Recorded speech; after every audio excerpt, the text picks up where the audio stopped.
A brand is what's left behind when the human capital goes to bed. That's according to global branding experts. And now, more than ever, businesses are investing in this intangible asset. Research conducted by Global Brand Finance demonstrates that 62% of the world's business is now intangible. Well, we see really 5 main drivers of that. They all start with the letter C. One is increasing competition and the fact that as more brands compete for consumer attention, you need to have a stronger brand to stand out as competition increases. You also have what we call commoditization, where the prices in many categories are falling. And we know that it's established that if you have a strong brand, you're able to charge a price premium for your brand and therefore maintain some business margins. You look at other things such as the challenge of local brands, the rise of local brands that are challenging those of the Coca-Colas, of the Unilevers, etc. So they're spending more on local brands are spending more on their brands, and in response the multinationals are spending more on their brands, so it feeds into each other. The other two elements are really fundamentally in the media scene. You have an increase in clutter. There is so much more spending that strong brands with strong messages, with strong connections to consumers can cut through that clutter more effectively.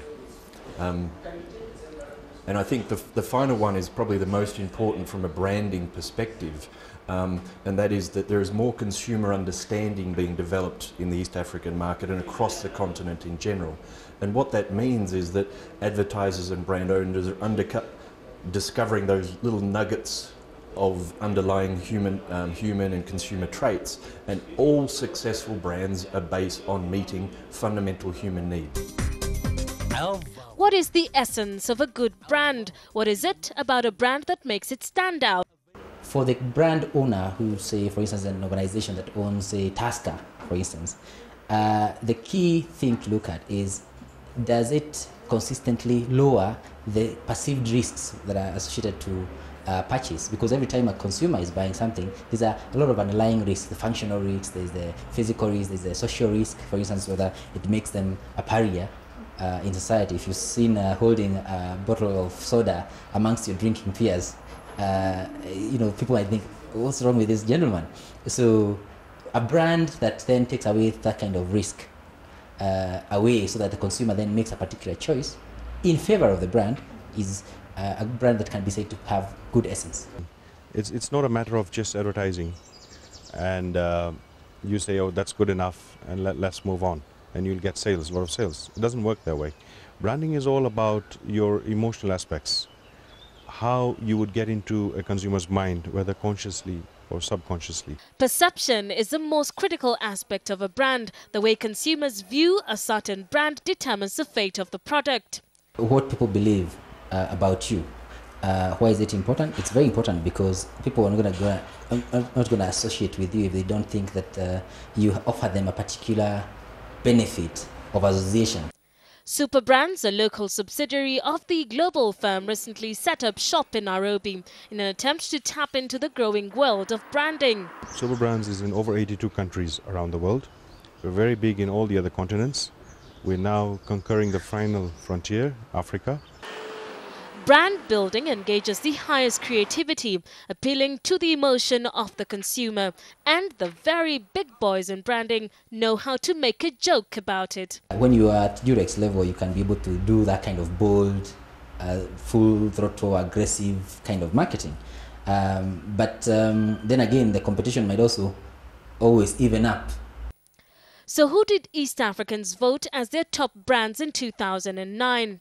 With an ever-growing mobile phone industry, Nokia made it tops. FMCGs, Blue Band, Omo, Coca-Cola, Colgate and Panadol were also voted highly. Mercedes came 7th, followed by Milo, Cooking Oil, Kimbo, and while in 10th place was the Butter Shoe Company. And if you'll find Daily Nation, if you find Blue Band, if you find Omo, if you find Kimbo, all these have come down from generation to generation. Growing penetration of internet usage on the continent has increased brand placement on digital platforms to reach the over 67 million people in Africa that have access to the internet. That's according to World Internet Statistics. Digital and online is a very, very rich and rapidly evolving field. I mean, it is simply a fact right now that only about 10 to 12% of global advertising spent is in any form of online advertising. In global surveys, African brands rarely make it to the top. And on Brand Finance's top 100 for 2009, only South Africa's First National Bank, Standard Bank and Absa made the cut.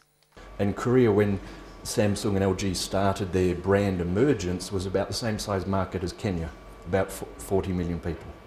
So all those brands have been able to achieve a global status. But obviously it requires an intense amount of discipline. Branding is about discipline, making choices, doing one thing and not doing the other, to support the brand message in the market, ensuring that you have a consistent messaging going to the market however you are there. In point of sale, what you put on TV, how you treat your customers, the consistency of message. Brands are vital strategic and financial assets, something East African businesses need to continually engage should they want to play with the big boys.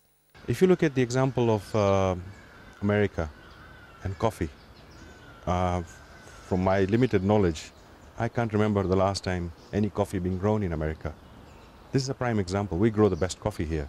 They market it, they brand it. That's the difference. The minute we start that will take us to the next space. With high levels of competition in almost all industries, strong brands help companies differentiate themselves in the market, making the branding sector a must-watch in East Africa.